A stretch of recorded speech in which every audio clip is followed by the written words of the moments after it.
Et si votre ventre était un messager qui ne sait que dire la vérité, mais à sa façon, avec des tiraillements, des nœuds et des spasmes?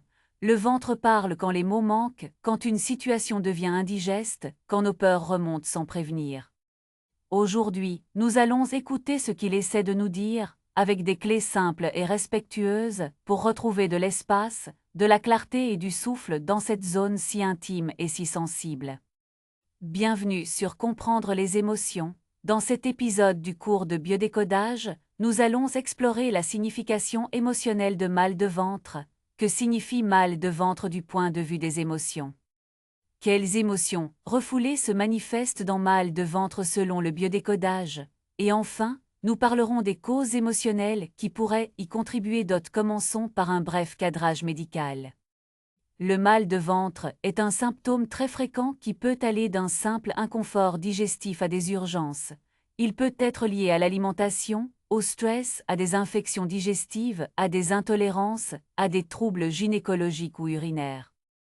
En cas de douleur intense, persistante, accompagnée de fièvre, de vomissements répétés, de sang dans les selles, d'amaigrissement ou d'un ventre très tendu, il est essentiel de consulter. Ce que nous proposons ici n'est pas une explication unique, mais une grille de lecture émotionnelle complémentaire dans le langage du biodécodage. Le ventre est le lieu de la digestion et de l'assimilation. On y transforme des morceaux, au sens biologique et symbolique. Un mal de ventre peut signifier qu'une situation est difficile à avaler, impossible à digérer, ou qu'on hésite entre retenir et éliminer. Le ventre réagit aux peurs de manque, aux conflits de territoire familial, aux injonctions ingérables et aux non-dits accumulés. Il se noue souvent quand on ne sait plus quoi faire d'une émotion trop dense, ou quand on se force à rester en surface alors que quelque chose appelle au fond. Voyons d'abord la perspective de Christian Flech. Son cadre met l'accent sur le sens biologique du symptôme et sur la logique du corps face au stress. Le corps adopte une solution de survie, avec une phase de conflit actif et une phase de réparation. Le ventre, dans cette logique, parle de morceaux symboliques. Le stomac dit « je n'arrive pas à avaler cette nouvelle ». Le duodénum et le grêle disent « j'ai du mal à assimiler ce que cela implique pour moi ». Le côlon dit « je veux m'en débarrasser mais je n'y arrive pas ».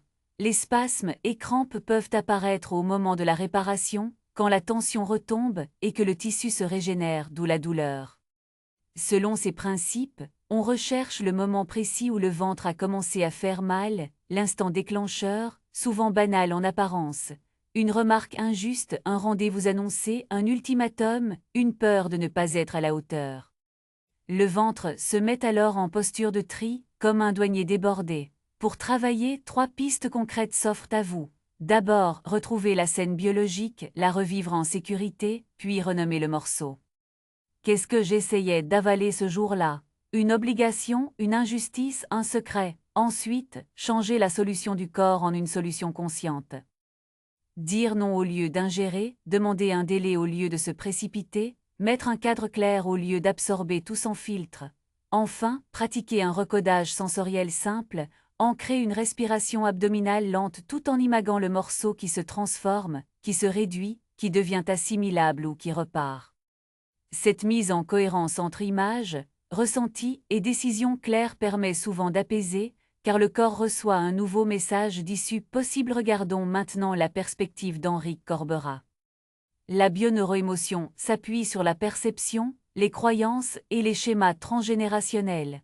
Le symptôme est vu comme un feedback de nos interprétations inconscientes. Ce n'est pas l'événement qui blesse, c'est la signification que je lui donne, héritée parfois de ma famille ou d'expériences précoces. Le ventre, zone de sécurité et de contrôle, réagit lorsqu'une croyance centrale est menacée. Par exemple, je dois tout gérer pour être en sécurité, ou si je dis non, on ne m'aimera plus. Selon ces principes, le mal de ventre peut se renforcer si l'on se vit en victime d'une réalité extérieure, si l'on s'identifie à je subis et je serre les dents. La voie de sortie est un changement de perception, en reprenant la responsabilité de notre ressenti. 3 voies pratiques peuvent vous aider. D'abord, nommer la croyance qui serre le ventre. Comment dois-je être pour me sentir en paix dans cette situation? Identifier la règle cachée, puis la relativiser. est-elle vraiment universelle ou est-ce un héritage familial? Ensuite, explorez le transgénérationnel. Cherchez dans votre histoire les répétitions. Qui, dans mon arbre, a dû tout avaler sans broncher? Y a-t-il un mail familial autour du sacrifice discret, de l'obéissance pour survivre? Écrire une lettre de conscience et de gratitude à cet ancêtre, puis lui rendre sa charge, permet de rompre l'allégeance. Enfin, agir en cohérence avec la nouvelle perception. Si je choisis de croire que je peux apprendre à poser des limites, alors je pose une petite limite concrète dès aujourd'hui. Le ventre aime l'épreuve de réalité. Une micro-action alignée vaut mieux qu'une grande théorie. La pratique d'une respiration cohérente, avec une intention claire de responsabilité, aide à stabiliser ce changement intérieur. Le symptôme devient alors un rappel à l'ordre bienveillant, un marqueur pour réajuster la perception, plutôt qu'un ennemi. Venons-en à la perspective de Salomon Selam. Son approche met l'accent sur les mémoires cliniques et les dynamiques relationnelles, avec un regard précis sur le projet sens, les loyautés invisibles et le syndrome d'anniversaire. Selon ces principes, lorsque le symptôme est flou, comme un mal de ventre non spécifique, on observe souvent un conflit relationnel actuel qui réveille une mémoire plus ancienne. Le ventre porte les traces du lien à la mère et à la nourriture émotionnelle.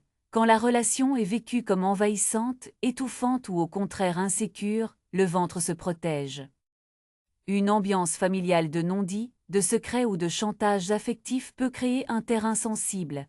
Le langage émotionnel du ventre parle alors de trop-plein, d'écœurement, d'interdiction d'exprimer la colère, de séparation difficile.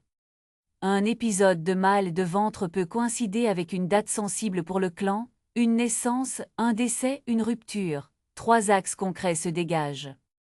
Le premier est l'enquête clinique douce sur la chronologie. Où en suis-je dans mes relations au moment où le ventre se serre? Avec qui ai-je du mal à dire oui ou non?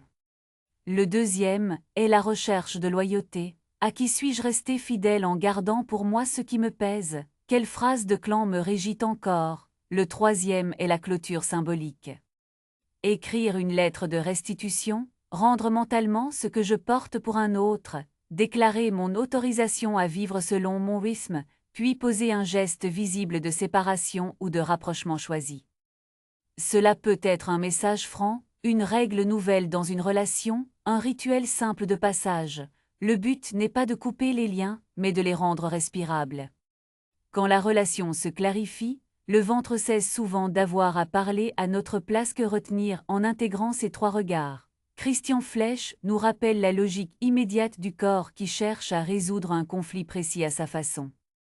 Henrik Corbera nous invite à transformer la perception et à repérer les croyances qui maintiennent le stress, y compris celles héritées du clan. Salomon Selam nous montre comment des mémoires relationnelles et des loyautés peuvent piéger le ventre dans des scénarios répétitifs. Tous convergent vers une idée simple, le ventre réagit quand nous avalons trop vite, quand nous ne nommons pas l'indigeste, quand nous renonçons à poser des limites ou à prendre une décision cohérente. Ma recommandation personnelle est d'installer un rituel d'écoute du ventre. Dès que la douleur approche, arrêtez-vous si possible et posez 3 questions claires. Quelle émotion est là maintenant? Quel événement concret vient de se produire, même minuscule? Quelle action simple me rendrait plus alignée aujourd'hui? Mettez ensuite une petite action en route, dire non à une demande secondaire, demander du temps, simplifier votre alimentation pour un repas si cela vous convient, écrire ce que vous n'arrivez pas à dire. Ajoutez une respiration douce et régulière vers le bas du ventre, avec une image de transformation plutôt que de lutte. Répétez ce rituel quelques jours, observez vos seuils de tolérance s'élargir, remarquez les situations qui deviennent digestes. Si des émotions intenses surgissent, faites-vous accompagner par un professionnel formé, afin que le ventre ne porte plus seul la mémoire du passé. Si ce décodage vous a parlé, dites-moi en commentaire quel message votre ventre vous a déjà soufflé. Abonnez-vous pour recevoir les prochains épisodes et partagez cette vidéo à quelqu'un qui a besoin d'entendre son corps avec bienveillance.